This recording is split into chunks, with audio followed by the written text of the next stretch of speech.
நீங்க அவர் அவரோட வந்து சேர் கூட்டணிக்கு போகவில்லை என்பது வரவேற்கத்தகுந்த ஒன்று. ஆனால் அவர் பிஜேபிக்கு எதிராக இருக்கிறார் அப்படின்னு இத வச்சு சொல்ல முடியாது. தேர்தலுக்கு பிறகு அவங்க வெளிப்படையா கைகோர்த்துக் கொள்ள வாய்ப்பு இருக்கிறது. பாஜக வந்து கொள்கை எதிரி அப்படின்னு அவர் சொன்னார். ஆனா பாஜகவ எந்த இடத்துலயுமே அவங்க விமர்சனம் பண்ணல. இப்ப கூட ஒரு தேர்தல் பிரச்சாரத்துக்கு வந்து காவல்துறை எங்களுக்கு போதிய பாதுகாப்பு தரல அப்படின்னு திமுக அரசுக்கு எதிரா ஒரு தோற்றத்த உருவாக்க பார்க்கிறார். தேர்தல் ஆணையம் தான் முழு பொறுப்புமே. இது இல்ல அது ஏன் ட்ரான்ஸ்ஃபர் பண்ணல?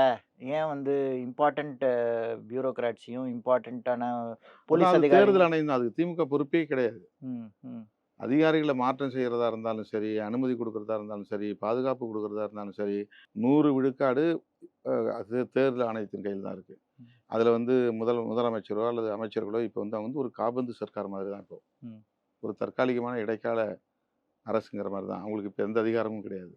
பாஜக கூட்டணிக்கு போகவில்லை. ஆனால் பாஜக எதிர்ப்பு இல்லை. ம், ம், ம், இது ஒரு ஸ்ட்ராட்டஜி அவ்வளவுதான். ம், ம், ஏன்னா அவங்க இமேஜ் வந்து பாதிச்சிரும். நம்மள வந்து பிஜேபி பி டீம்னு சொல்லிட்டு இருக்கிறாங்க. ம், அது உறுதிப்படுத்தப்பட்டதாயிரும். ம், அப்புறம் நாம வந்து ஒரு கூட்டணிக்கு கீழ வந்து ம், ஒரு ஷேர் ஹோல்டரா போறது வந்து சரியா இல்ல. நாம 4 பேருக்கு சீட்டு பிரிச்சு குடுக்குற மாரி முதலமைச்சர் வேட்பாளர்ன்னு அறிவிக்கிறோம்.